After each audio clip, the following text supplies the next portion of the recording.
स्वागत है। तो बीएससी फाइनल ईयर की क्लास जो रहती है अपनी 12:45 के आसपास, उसमें अपनी चर्चा कर रहे हैं न्यूरो एंडोक्राइनोलॉजी। न्यूरो एंडोक्राइनोलॉजी की चर्चा हमारे इस टॉपिक के अंतर्गत, इस क्लास के अंतर्गत जो है वो चल रही है। ठीक है, तो अपने चर्चा की ओर बढ़ते हुए जो ग्लैंड्स की चर्चा हम कर रहे थे उसको हम शुरू करते हैं। सभी जुड़ जाइएगा, लिंक सेंड कर दीजिएगा। संख्या जो है वो बहुत कम है। क्लास शुरू करने से पहले कम से कम 10 स्टूडेंट तो आपकी कंपल्सन होने चाहिए क्लास के अंदर। जो है आप लिंक सेंड कर दीजिएगा ताकि मैं चर्चा आगे क्लास की शुरू करूँ। गगन वर्मा, हेलो, लिंक सेंड कर दीजिएगा।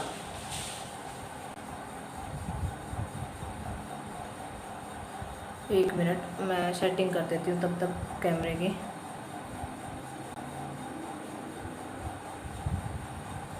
Devilal Luna, good afternoon. Gagan Verma, good afternoon. Roma Kumari, good afternoon. Link send कीजिएगा अपने मित्रों को ताकि अपने जो है क्लास को स्टार्ट करें।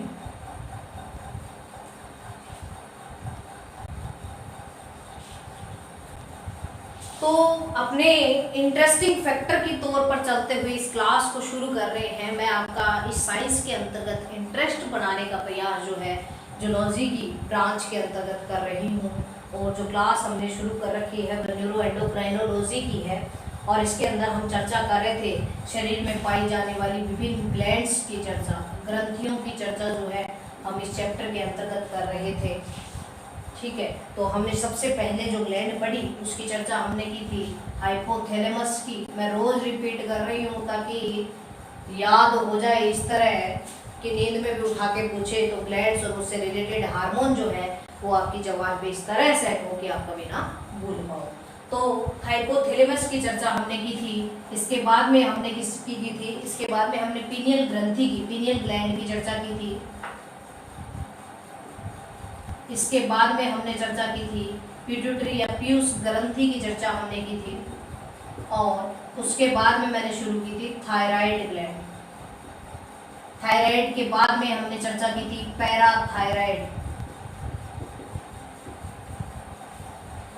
पैराथायराइड ग्लैंड की चर्चा हमने की थी। देखिए, मात्र 5 से 6 दिनों की, रितेश कुमार गुड आफ्टरनून, 5 से 6 दिनों की क्लास जो हमारे रूटीन से लग रही है उसके अंदर हमने कितनी ग्रंथियों की चर्चा कर ली। इस चैप्टर के अंदर किस तरह जो है हमारा सिस्टम रहता है, पेपर किस तरह से पुट आउट होता है, उसकी चर्चा भी हमने इस लेसन के अंतर्गत की थी। ठीक है, तो पर्सन जो है मैं आपको बता दूं, ये यूनिट जो है आपकी पहली यूनिट पहली आपकी इस कदर ही रहनी है कि इसके अंदर आपको क्वेश्चन पूछेगा तो हाइपोथैलेमस, पर्सन सीधा उठेगा कि शरीर में होने वाली विभिन्न क्रियाओं पर, शरीर में होने वाली विभिन्न क्रियाओं पर हाइपोथैलेमिक नियंत्रण को समझाए। तो सबसे पहला और महत्वपूर्ण पर्सन जो है आपका यहीं से उठेगा। और वही दूसरा पर्सन मैं आपको बताऊं तो पर्सन उठेगा कि पीयूष ग्रंथि की संरचना, पीयूष ग्रंथि की संरचना को समझाते हुए विभिन्न हार्मोन व कार्य लिखिए। ठीक है, दूसरा पर्सन बनेगा तो इस तरह पीयूष ग्रंथि की संरचना को समझाते हुए इसके द्वारा स्रावित होने वाले विभिन्न हार्मोन व कार्य लिखिए। तो वही नेक्स्ट पर्सन इसी के तौर पर थायराइड ग्लैंड का बन जाएगा। ऐसा ही पर्सन अन्य आने वाली ग्लैंड्स का बन जाएगा। तो कुछ इस प्रकार के पर्सन जो है आपकी पहली यूनिट में रहेंगे। और पहली यूनिट मात्र यही यूनिट है जो आपकी सभी कंपटीशन एग्जाम में इससे क्वेश्चन जो है वो उठाए जाते हैं, चाहे आप एसएससी का ले लें, रेलवे का ले लें या फिर अन्य कोई एग्जाम जिसके अंदर जनरल साइंस आती है, उस सभी के अंदर एंडोक्राइन का टॉपिक जो है अवश्य लगता है। क्योंकि एंडोक्राइन जो है शरीर कंट्रोल से संबंधित है। शरीर इन ग्रंथियों के बिना समुचित रूप से, सही रूप से कार्य ही नहीं कर पाता। तो इनका जो महत्वपूर्ण रोल है वो बिल्कुल रहता है। तो इस कारण ये ग्रंथियां आपको पढ़नी पड़ेगी, चाहे आप फर्स्ट ईयर के स्टूडेंट हो, चाहे सेकेंड ईयर के स्टूडेंट हो, चाहे फाइनल ईयर के, चाहे आप किसी में मास्टर डिग्री कर रहे हो या किसी कंपटीशन का तैयारी कर रहे हो। तो इन ग्रंथियों को एक समुचित तौर पर, एक छोटे छोटे लेसन के तौर पर एक एक फीचर्स को इसको समझाते हुए मैंने आपको समझाने का प्रयास किया है, ताकि आपके लिए सभी सिस्टम जो है बहुत इजी हो जाए। ठीक है, संख्या बढ़ाओ, जल्दी जल्दी लिंक शेयर कीजिएगा। Rajbala good afternoon. बिल्कुल, तो चलिए अपने चर्चा करते हैं आगे बढ़ते हुए। नेक्स्ट जो ग्लैंड आती है उस पर चर्चा करते हैं। डस्टर कहाँ गया ये? तो देखिए, अपने पहली यूनिट में बिल्कुल यही प्रश्न आएंगे कि ग्रंथि कौन-सी है, कौन सा हार्मोन स्रावित कर रहा है, इसके हार्मोन्स के डिसबैलेंस से कौन से डिसऑर्डर हो रहे हैं। इसके अलावा कोई प्रश्न नहीं उठेगा। प्रश्न यहीं से उठेगा। अगर बीएससी के हिसाब से देखें और कंपटीशन में भी देखें तो कौन खोज करता है, कौन सा हार्मोन है, कौन सी सेल के द्वारा सीक्रेट हो रहा है, अगर ये हार्मोन ना हो तो इनमें से कौन सा डिसऑर्डर होएगा। तो यही प्रश्न जो है बार बार उठते हैं। तो क्यों ना इस चैप्टर को इस तरह क्लियर कर लिया जाए कि जिंदगी में कभी इससे समझने से कोई दिक्कत ना हो, इससे रिलेटेड कोई भी प्रश्न आपका ना छूटे। तो ये 5 ग्रंथियां हमने पढ़ी। हाइपोथैलेमस को मैंने क्या कहा, ग्रंथियों का सर्वोच्च कमांडर कहा। पीनियल ग्रंथि ने किस हार्मोन का स्रवण किया था, प्रश्न उठा रही हूं मैं। हाइपोथैलेमस को कहा था मास्टर ऑफ मास्टर ग्लैंड, यानी कि सभी ग्रंथियों का नियंत्रक। 2 तरह के ही क्या करता था, फैक्टर कारक रिलीज करता था। और पीनियल ग्रंथि के द्वारा कौन सा हार्मोन स्रावित किया जाता है, ये प्रश्न मैं आप सभी जो मौजूद है क्लास के अंदर उन स्टूडेंट से कर रही हूँ। जिसको आंसर पता है कमेंट करके बताइएगा। संदीप कछवा आफ्टरनून, गुड आफ्टरनून। बिल्कुल सेंड कीजिएगा आप जल्दी से इसका आंसर कि पीनियल ग्रंथि के द्वारा कौन सा हार्मोन जो है वो सीक्रेट किया जाता है। सबसे पहला आंसर देगा उस विद्यार्थी का नाम लिया जाएगा। जल्दी आंसर टाइप कीजिएगा कि पीनियल ग्रंथि के द्वारा कौन सा हार्मोन जो है वो सीक्रेट किया जाता है। रोमा कुमारी कह रही है मेलाटोनिन। बिल्कुल, मेलाटोनिन हार्मोन जो है इसके द्वारा सीक्रेट किया जाता है। और इस हार्मोन का कार्य क्या होता है, इस हार्मोन का कार्य होता है कि व्यक्ति में कब यौवनावस्था के लक्षण जो है वो पैदा करने हैं, किस तरह यौवनावस्था कब आनी है। तो ये लक्षण जो सेक्सुअल बायोलॉजिकल क्लॉक कहलाता है, ये हार्मोन कंट्रोल करता है। तो ये पीनियल ग्रंथि के द्वारा स्रावित होने वाला कौन सा हार्मोन है, मेलाटोनिन हार्मोन है। नेक्स्ट, पीयूष ग्रंथि की बात की हमने। पीयूष ग्रंथि जो है वो मटर के दाने के आकार की हमारे मस्तिष्क में स्फिनोइड अस्थि की सेला टर्शिका भाग, स्फिनोइड अस्थि की सेला टर्शिका भाग में पाई जाने वाली ग्रंथि है। स्फिनोइड अस्थि की सेला टर्शिका भाग में पाई जाने वाली ग्लैंड है, जिसके द्वारा कई प्रकार के हार्मोन सीक्रेट किए जाते हैं। इसी कारण इसको क्या कहा जाता है, मास्टर ग्रंथि भी कहा जाता है, क्योंकि इसके द्वारा स्रावित हार्मोन अन्य हार्मोन्स पर कंट्रोल रखते हैं, अन्य ग्रंथियों पर कंट्रोल रखते हैं। तो इसके द्वारा स्रावित होने वाले हार्मोन जो है वो 2 प्रकार के इसके भाग रहते हैं। और 2 प्रकार के भागों से जो हार्मोन सीक्रेट होते हैं, फर्स्ट वाले भाग से कौन कौन से होते हैं, GH, ACTH, TSH, prolactin, FSH और LH। तो वही दूसरे भाग से सीक्रेट होने वाले हार्मोन, संख्या बढ़ रही है 12, 13, 14, आगे बढ़ाइएगा, लिंक शेयर कीजिएगा। इसके द्वारा जो नेक्स्ट हार्मोन जो होता है वो कौन सा होता है, नेक्स्ट हार्मोन FSH और LH मैंने लिख दिया, ऑक्सीटोसिन और ADH। ठीक है, ये हार्मोन हमने किसके द्वारा सीक्रेट होने वाले पढ़े, ये हार्मोन हमने पढ़े पीयूष ग्रंथि के द्वारा सीक्रेट होने वाले। और ये सभी ग्रंथियों पर कंट्रोल रखते हैं, किसको छोड़कर, पैराथायराइड को छोड़कर। क्योंकि पैराथायराइड क्या होती है, थायराइड ग्रंथि जो एच आकार की ग्रंथि होती है हमारे गले में जो प्रेजेंट रहती है, इस तरह एच आकार की जो ग्लैंड होती है और इसके पश्चिम भाग में ये ग्रंथि जो है वो छुप जाती है। इस तरह पश्चिम भाग में इसके प्रेजेंट रहती है, जो हमें दिखाई नहीं देती, और पीछे वाले भाग में प्रेजेंट होने के कारण हाइपोथैलेमस इस पर कंट्रोल नहीं दर्शाता। और ये ग्रंथि जो है पैराथायराइड ग्रंथि कहलाती है। ठीक है, पैराथायराइड ग्रंथि पर एकमात्र शरीर की ऐसी ग्रंथि जिस पर पीयूष ग्रंथि कंट्रोल नहीं रखती, कौन सी ग्रंथि होती है, पैराथायराइड ग्रंथि। संदीप कछवा मैम वीडियो कम देखते हैं तो क्या इलाज है, वीडियो कम देखते हैं तो इसका कोई सॉल्यूशन नहीं है ना। लाइव क्लास तो अब बिल्कुल इस तरह ही लगेगी, कब तक लगेगी पता नहीं, क्योंकि जब तक सरकार की अनुमति नहीं आ सकती आ रही तो हम हाथ पर हाथ धरकर तो नहीं बैठ सकते। अगर हमारा काम पढ़ाना है तो हम पढ़ाएंगे, चाहे यूट्यूब पे चल रहा है हमारा सिस्टम, चाहे किसी ऐप के माध्यम से चलेगा, लेकिन हम हमारी संस्था का नाम जो है, हमारे जो पैशन है हमारा पढ़ाने का, हम उसको रेगुलेट रखेंगे। अगर आपका पैशन पढ़ने का है तो बच्चों को पढ़ना है, वो चाहे वीडियो के माध्यम से पढ़े, चाहे क्लास के माध्यम से पढ़े, चाहे किताबों के माध्यम से पढ़े, वो अपनी पढ़ाई निरंतर जारी रखेगा। और जो 12-13 स्टूडेंट अगर जुड़ रहे हैं तो मुझे इस चीज़ की खुशी है कि कम से कम कुछ लोग मुझे सुन तो रहे हैं, कुछ सीख रहे हैं। दिन में मैं किसी को कुछ दे पा रही हूँ तो मेरी पढ़ाई जो है, जितना भी मैंने पढ़ा है वो व्यर्थ नहीं जा रहा। और आपकी पढ़ाई जो है इसी तरह रेगुलेट रह रही है। कम से कम आप इतने दिनों से जुड़कर किताबों का अर्थ समझ रहे हो, उनका मीनिंग समझ रहे हो, तो आप बिल्कुल पकड़ रहे हो। फैन के कारण डिस्टर्बेंस हो रहा है क्या? इसी के बाद जो है टेक्निकल दिक्कत आ रखी है इसमें। अगर फैन के कारण डिस्टर्बेंस हो रहा है आवाज़ में तो आप बता दीजिएगा, मैं इसको ऑफ कर दूँगी, ठीक है। तो इस तरह जो है क्या रहता है, पीयूष ग्रंथि, मास्टर ग्रंथि इस तरह के हार्मोन सीक्रेट करती है। और थायराइड ग्रंथि कहाँ होती है? अपने गले में होती है। और थायराइड ग्रंथि की खोज करता वैज्ञानिक कौन सा है? थॉमस वॉल्टन। थायराइड ग्रंथि की खोज करता वैज्ञानिक कौन सा है? वो थॉमस वॉल्टन है।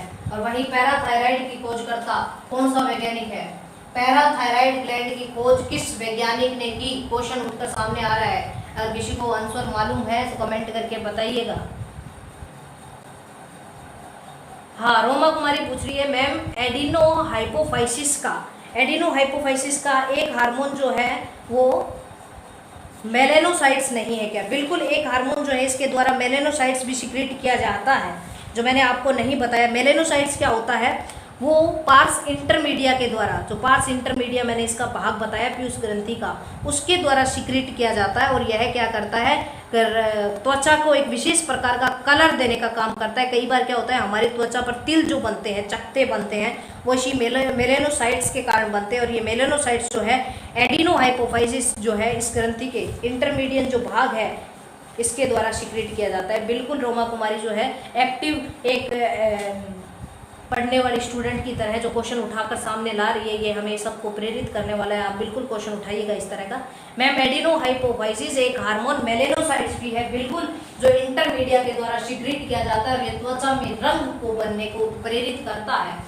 जो डार्क कलर के अपने जो तिल बनते हैं, चकत्ते बनते हैं, इस मेलेनोसाइट उत्तक के कारण, मेलेनोसाइट हार्मोन के कारण बनते हैं, जो एडिनोहाइपोफाइसिस के द्वारा ही सिक्रेट किए जाते हैं, ठीक है।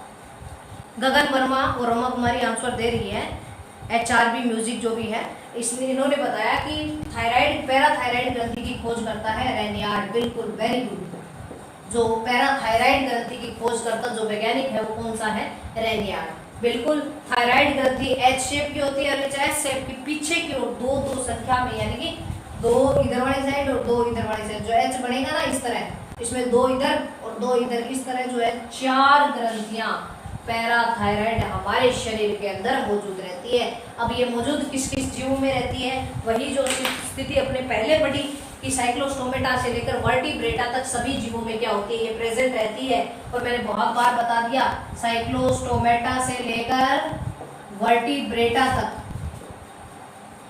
सभी जीवों में क्या रहती है? प्रेजेंट रहती है। साइक्लोस्टोमेटा टर्म कहाँ से आती है, वर्टिब्रेटा टर्म कहाँ से आती है, आपको बिल्कुल मालूम है। नहीं पता तो पीछे वाली क्लास को देखें, आपका सिस्टम जो है वो क्लियर होता जाएगा।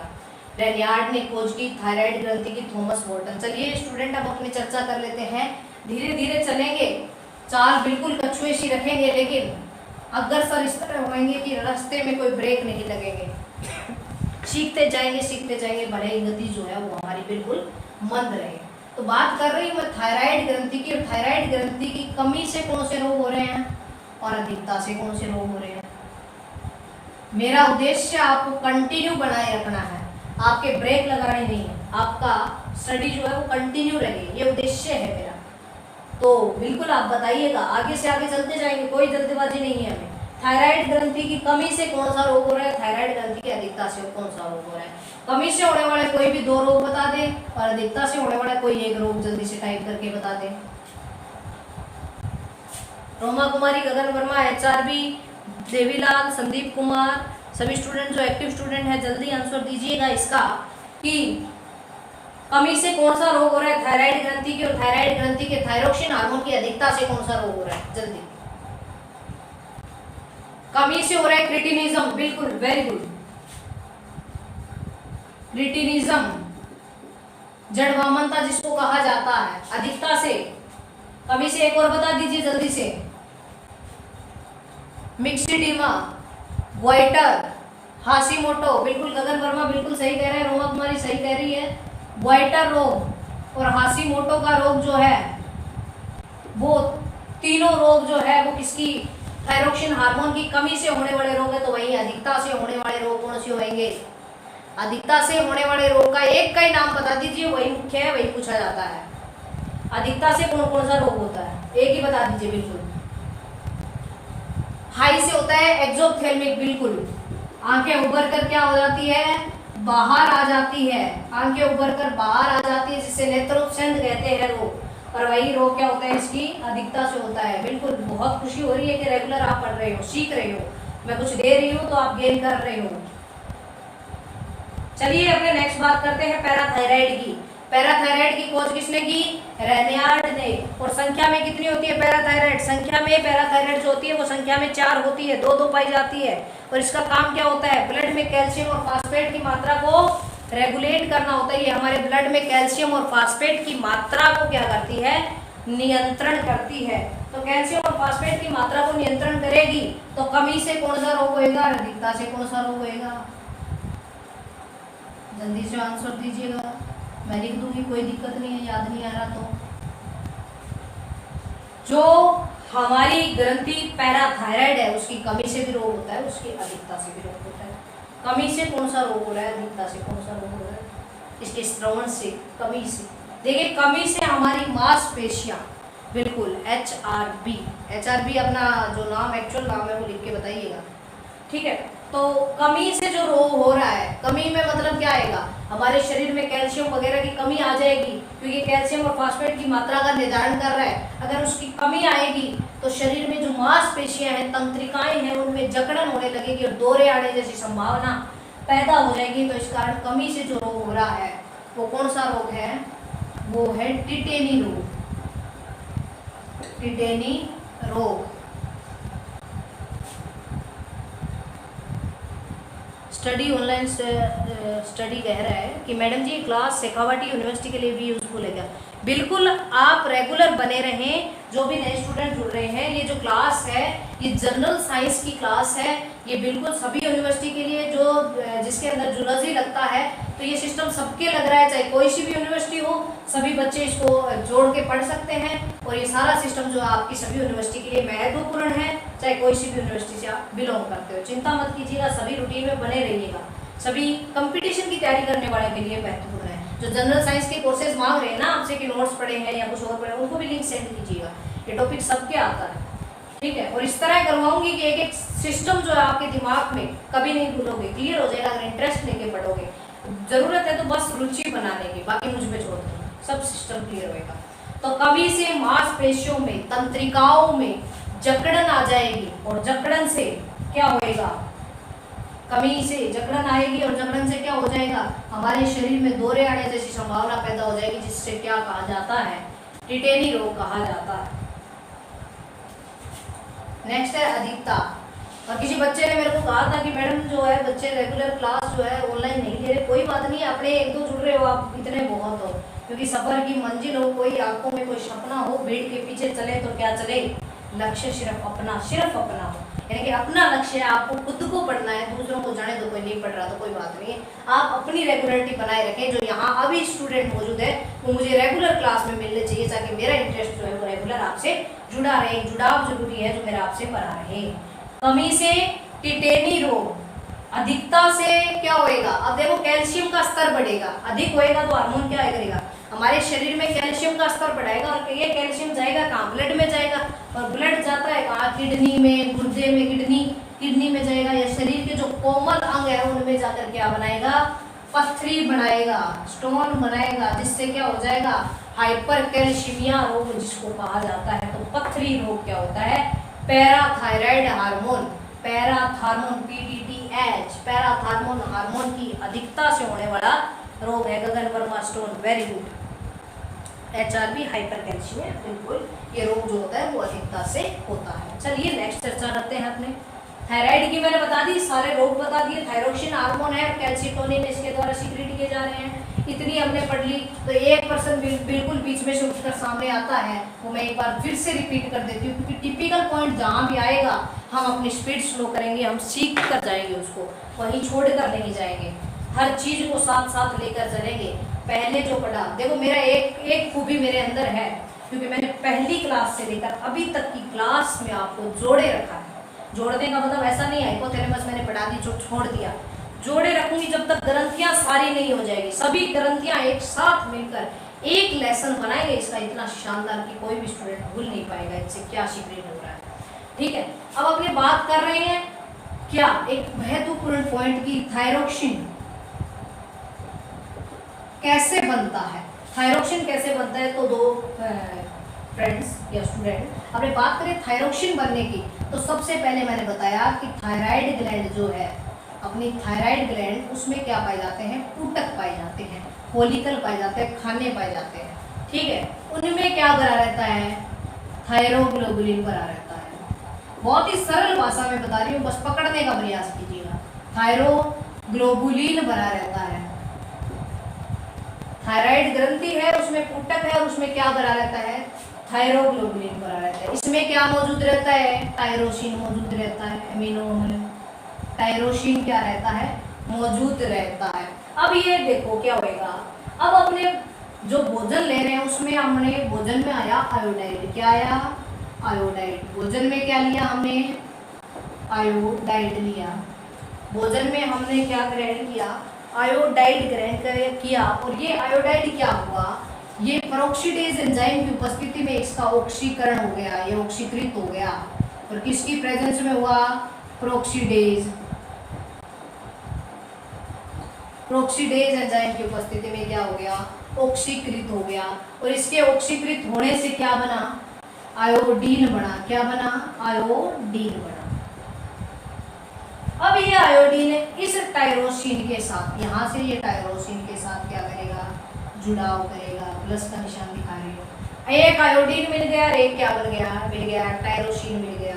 एक आयोडीन और एक टायरोसिन के मिलने से MIT बन गया, मोनो आयोडोटायरोसिन बन गया। क्या बन गया, मोनो आयोडोटायरोसिन बन गया। और ये मोनो आयोडोटायरोसिन जो है वही क्या है, अगर मान लीजिए इसकी 2 इकाई मिल गई तो इसने क्या बना दिया, डाई आयोडोटायरोसिन बना दिया। एक डाई आयोडोसिन के साथ एक MIT और मिल गया तो इसने क्या बना दिया, ट्राई आयोडोटायरोसिन बना दिया। और यही क्या है, थायरोक्सिन हार्मोन है। तो थायरोक्सिन हार्मोन का संश्लेषण हमने पढ़ा किस तरह बनता है। सभी प्रश्नों धन्यवाद, जुड़े रहिएगा, थैंक यू। ठीक है, तो थायराइड ग्रंथि क्या है, ऊतक बनाती है, और इन ऊतकों में क्या भरा रहता है, थायरोग्लोबुलिन भरा रहता है स्टूडेंट। फिर ये क्या करता है, ये आयोडाइड जो होता है हमारे भोजन के साथ आता है, वो ऑक्सीकृत होकर आयोडीन में बदल जाता है। और ये आयोडीन क्या करता है, मैं पैर ऊपर देती हूँ अगर दिक्कत आ रही है तो। और ये आयोडीन क्या करता है, ये आयोडीन टायरोसिन के साथ मिलकर क्या बना लेता है, DIT बना लेता है, या MIT बना लेता है। MIT मिलकर DIT बना लेता है। डाई आयोडोटायरोसिन जो है वो क्या कहलाता है, वो आगे जुड़कर MIT के साथ जुड़ेगा और ट्राई आयोडोटायरोसिन बना लेगा, जिससे क्या बन जाएगा, TIT बन जाएगा। बिल्कुल, वेरी गुड गगन वर्मा। ठीक है, TIT बन जाएगा। और ये TIT ही क्या है, ट्राई आयोडोटायरोसिन थायरोक्सिन हार्मोन का निर्माण करता है। किसी भी स्टूडेंट के कोई दिक्कत नहीं आनी चाहिए, बस एक चीज बर्दाश्त नहीं, दिक्कत नहीं आनी चाहिए किसी भी विद्यार्थी के। जो रुका है वो सीख के जाना चाहिए, बिल्कुल सीख के जाना चाहिए। आप कहीं भी कोई भी तरह का आपके नुकसान नहीं होना चाहिए कि आप क्लास में रुके हो और आपने कुछ सीखा ना हो। ठीक है, मिटा दूं, कोई दिक्कत नहीं है। चलिए, रिपीट करना हो तो बता देना, क्योंकि रिपीट मोड पर तो मैं खुद ही बहुत रहती हूँ। फिर भी अगर कहीं कोई सिम्टम्स कोई छूट गया, कोई फीचर छूट गया तो मुझे बता देना, मैं रिपीट कर दूंगी। हो गया, सारा समझ में आ रहा है, किसी की कोई दिक्कत नहीं है। ठीक है, धन्यवाद। नेक्स्ट देखते हैं। आपने पैराथायराइड पढ़ ली ना हमने, कितनी ग्लैंड पढ़ ली, 1 2 3 4 5, किसी भी प्रकार की कोई दिक्कत नहीं है। छठी शुरू कर दे, बिल्कुल करो। छठी करते हैं थाइमो। छठी कौन सी करें, देखते हैं कौन सी आ रही है नेक्स्ट आपके। सिलेबस के हिसाब से ही चल लेते हैं ना।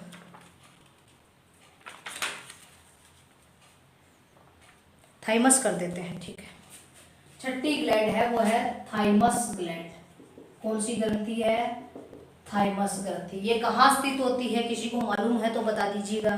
थाइमस ग्लैंड जो होती है हमारे हृदय के ठीक आगे, ट्रेकिया के समीप स्थित होती है, हमारी हृदय के ठीक आगे। देखिए मैं लिख देती हूँ, हृदय के ठीक आगे, हृदय के ठीक आगे, ट्रेकिया के समीप, ट्रेकिया के पास, हृदय के ठीक आगे, ट्रेकिया के पास जो ग्लैंड पाई जाती है वो कौन सी ग्लैंड कहलाती है? थाइमस ग्लैंड कहलाती है। यौवनावस्था जब आती है तो इसका आकार क्या होता है? छोटा होता जाता है। यौवनावस्था के बाद में क्या होती है? इसका आकार क्या हो जाता है? डिक्रीज होने लग जाता है। इस तरह कर देती हूँ मैं, डिक्रीज होने लग जाता है, यानी कि कम होने लग जाता है। यौवनावस्था जैसे जैसे आगे जाती है तो क्या होता है? इसका साइज जो डिक्रीज होने लग जाता है। जो छोटे शिशु कहते हैं ना, उनके अंदर ये ग्रंथि जो होती है बहुत एक्टिव होती है। शिशु के अंदर, बच्चों के अंदर, छोटे छोटे बच्चों के अंदर थाइमस ग्लैंड जो होती है वो सबसे ज्यादा एक्टिव होती है। जैसे जैसे यौवनावस्था आती जाती है इसका आकार जो क्या होता है वो कम होता जाता है, डिक्रीज होता जाता है, ठीक है। नेक्स्ट अपने बात करें देवीलाल लूना, ट्रेकिया के पास, बिल्कुल सही कह रहे हो आप, ठीक है। इसका आकार क्या होता है? डिक्रीज होता जाएगा। अब इसके द्वारा सीक्रेट होने वाला हार्मोन बता देती हूँ आपको, वो है थाइमोसिन। कौन सा है? थाइमोसिन। इसके द्वारा सीक्रेट होने वाला हार्मोन जो है वो कौन सा हार्मोन कहलाता है? वो थाइमोसिन। अगर ये ग्रंथि अपने वृद्धावस्था की ओर जाए, यानी कि यौवनावस्था छोटी छोटी छोटी होती जाएगी और वृद्धावस्था की जाए तो एकदम एक फाइबर लाइक, एक तंतु लाइक रह जाएगी, बिल्कुल छोटी सी पतली सी एक रह जाएगी, तो महीन धागे नुमा रह जाएगी। तो वो क्या है? आगे वृद्धावस्था की ओर जाकर बिल्कुल छोटी हो जाती है। तो ये ग्रंथि थाइमस ग्रंथि कहलाती है। जो इसके द्वारा सीक्रेट किए जाने वाले हार्मोन को क्या कहा जाता है? थाइमोसिन हार्मोन कहा जाता है। और इस ग्रंथि को प्रतिरक्षा का मुख्य अंग या टी लिम्फोसाइट का प्रशिक्षण केंद्र, प्रश्न आता है बिल्कुल, कई दफा मैंने कहा है, ये प्रश्न मैंने देखा भी है। टी लिम्फोसाइट का प्रशिक्षण केंद्र किसे कहा जाता है? का प्रशिक्षण केंद्र, educator point of T lymphocyte. T lymphocyte का कौन सा प्रशिक्षण केंद्र जो है वो कौन सी ग्लैंड है? थाइमस ग्लैंड है। क्योंकि ये टी लिम्फोसाइट बढ़ाकर हमारे इम्यून सिस्टम के निर्माण में मदद करती है। किसमें मदद करती है? बच्चों में जो मुख्य इम्यून सिस्टम क्रिएट होता है वो इसी की एक्टिवनेस के कारण होता है। इम्यून सिस्टम जो बनता है वो थाइमस ग्लैंड के एक्टिव होने के कारण बनता है। यह लसिकाणु लिम्फोसाइट और जीवाणुओं और उनके एंटीजन को नष्ट करने के लिए प्रेरित करती है। बढ़ती उम्र के साथ साथ थाइमोसिन का स्त्रवण जो होता है वो कम हो जाएगा। क्यों कम हो जाएगा? क्योंकि एक चीज मान लीजिए कि बच्चों में जो WBC है ना वो कम बढ़ती है, तो WBC कम बढ़ेगी तो यहाँ एक्टिव रहने का काम थाइमोसिन करेगा, और थाइमोसिन उन एंटीजन को मारने का काम करेगा। तो थाइमोसिन क्या है? टी लिम्फोसाइट का प्रशिक्षण केंद्र, हमारे शरीर का इम्यून सिस्टम बनाने वाला है। हृदय के ठीक आगे ट्रेकिया के पास जो है वो एक ग्लैंड स्थित होती है और जनन ग्रंथियों के परिपक्वन में भी ये सहायता करती है। सबसे पहले तो ये बता दिया कि लिम्फोसाइट वाला काम हो गया। दूसरा क्या है? जनन ग्रंथियों के परिपक्वन में, यानी कि इसके रेडी होने के, तैयार होने के कारण को भी क्या करती है? देखिए जैसे वृद्धावस्था आती जाती है थाइमोसिन क्या होती है? ये डिक्रीज होने लग जाती है। थाइमोसिन जो थाइमस ग्रंथि जो होती है वो क्या हो जाती है? साइज में कम होने लग जाती है और थाइमोसिन का सिक्रेशन कम हो जाता है, बिल्कुल ही नगण्य मान लो। तो ये कम हो जाएगा तो क्या हो जाएगा? यहाँ से जनन ग्रंथियों का जो डेवलपमेंट है वो परिपक्वन होना प्रारंभ हो जाएगा। तो इस तरह ये ग्रंथि थाइमस ग्रंथि अपना कार्य जो है वो रेगुलेट करती है। और इसकी स्थिति कहाँ बताई मैंने? हृदय के ठीक आगे, हार्ट के ठीक आगे ट्रेकिया के पास जो थाइमस ग्रंथि है वो स्थित होती है। बिल्कुल इतना सही सिस्टम पढ़ना है। थाइमस से 6 ग्रंथियां मैंने आपको पढ़ा दी। कहीं भी किसी भी प्रकार का, कोई भी स्टूडेंट के किसी भी प्रकार का कोई डाउट हो तो कमेंट करके बता दीजिएगा, ताकि अपने जो है रेगुलरिटी बने रहे, कोई भी सिस्टम जो है वो हमारा छूटे नहीं, ठीक है।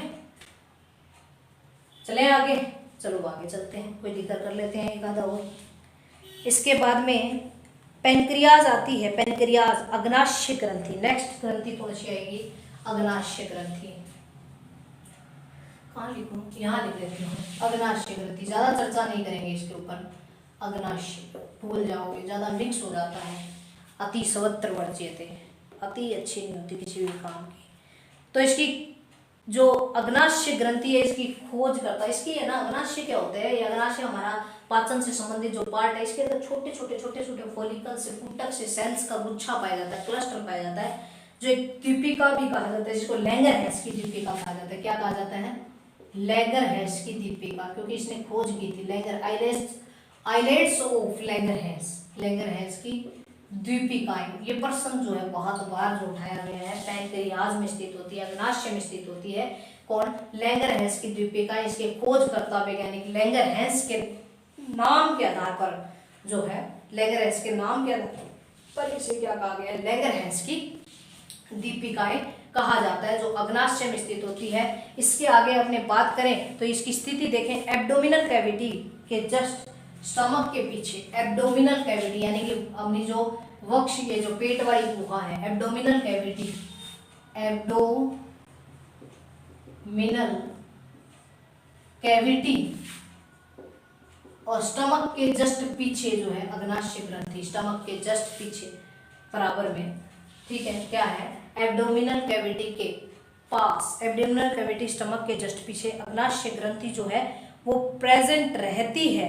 और इसके जो है विभिन्न सेल से ये बनी रहती है। 3 तरह की सेल इसमें मौजूद रहती है, अल्फा, बीटा और गामा। 3 तरह की सेल इसमें मौजूद रहती है। ये तीनों सेल अलग अलग हार्मोन का सिक्रेशन करती है। सभी जो स्टूडेंट यहाँ आए हुए हैं वीडियो को लाइक करके जरूर जाएं। अल्फा, बीटा, गामा 3 तरह की सेल इसमें मौजूद रहती है। सेल कौन कौन से हार्मोन का सिक्रेशन करती है, मैं चाहूंगी कि नेक्स्ट क्लास में जुड़कर अपने पढ़ें। ज़्यादा जो है अति हो जाएगी, इतना सिस्टम क्लियर रखना। कल मैं आपसे पूछूंगी हाइपोथैलेमस के बारे में, पीनियल के बारे में, पीयूष के बारे में, थायराइड, पैराथायराइड और थाइमस के बारे में पूछूंगी। और मैं अग्नाशय शुरू करूंगी। किसी भी प्रकार की कोई दिक्कत नहीं आनी चाहिए, आपके सिस्टम एकदम समझ में आना चाहिए, ठीक है? कोई दिक्कत? चले, बहुत है आज के लिए इतना। धन्यवाद स्टूडेंट। क्या कह रहे हो? रोमा कुमारी कह रही है लैंगरहैंस ने की। हाँ बिल्कुल, लैंगरहैंस ने की। इससे आगे चर्चा अपने जो है कल की क्लास में करेंगे। कोई भी दिक्कत हो आप मुझे कमेंट करके बताइएगा, और आप हमारे साथ ज़्यादा से ज़्यादा जुड़िएगा। आज मैं टारगेट देके जाती हूँ, आप 9 से 10 स्टूडेंट है। कल मुझे बताओगे कि मैंने इतने स्टूडेंट को जोड़ा, लिंक कितनों को सेंड किया। एक एडमिन की तरह काम करो आप, बिल्कुल हमारे जो है ना। थैंक्स, बिल्कुल थैंक्स। मैं आपका शुक्रिया अदा करूंगी अगर आप स्टूडेंट को जोड़ रहे हो। देखो कोई नुकसान नहीं है, चुपचाप आप एमबी किस काम में इन्वॉल्व करते हो, एमबी कहाँ लगाते हो, ये एमबी इसमें लगाया करो। कितनी चीजें सीखने को मिलती है, रूटीन वाइज आपका सिस्टम में करवा रही हो, कहीं कुछ छोड़ नहीं रही। तो आप एक काम करना, आज मैं एक ड्यूटी देके जाती हूँ। कल आप मुझे बताओगे कि मैंने इतने स्टूडेंट्स को लिंक सेंड किया जो मेरी क्लास से रिलेटेड थे, जो साइंस से रिलेटेड थे, जिसको इस सब्जेक्ट से रिलेटेड हेल्प की जरूरत थी, मैंने उनकी सहायता की। तो मेरे एक के हेल्प करने से कुछ नहीं होगा, आपको एक्टिव रह के सबको काम करने से, एक यूनिटी बना के काम करेंगे तो सबका भला होगा। हम समाज को कुछ दे पाएंगे, किसी को कुछ सिखा पाएंगे। यही अपने पढ़ने की जो है सार्थकता है। हमें साक्षर नहीं बनना, हमें एजुकेटेड बनना है। साक्षर क्या करता है? सिर्फ और सिर्फ अक्षरों का ज्ञान लेता है। एजुकेटेड जो होता है, ठीक है, शिक्षित जो होता है वो अपने ज्ञान को बांटता है, और सबसे बड़ी छवि उसी की होती है जो ज्ञान को बांटता है। तो आप क्या करोगे, कल कम से कम 2-4 स्टूडेंट्स को आप जरूर अपना लिंक सेंड करोगे। पंकज कुमार ने एक बहुत ही सार्थकतापूर्ण उत्तर दिया है, बहुत ही कह रहा है ओके बिल्कुल मैम मैं लिंक सेंड करूंगा, आप भी करना और सभी स्टूडेंट इसमें सहायता करना, जुड़े रहना। धन्यवाद।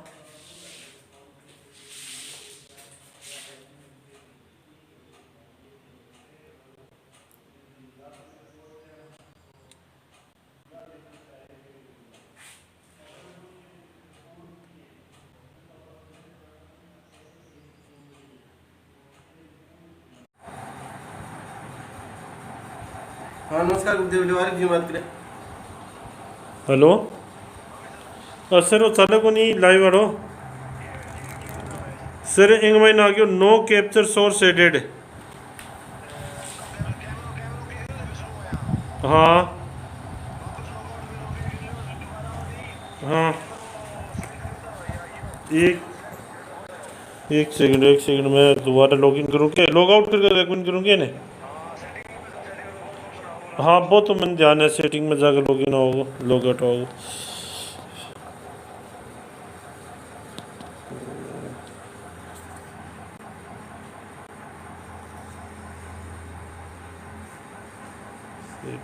सेटिंग के अंदर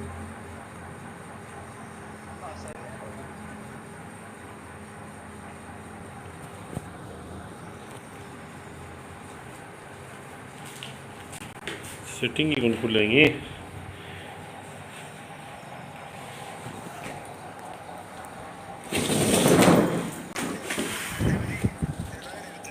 हैं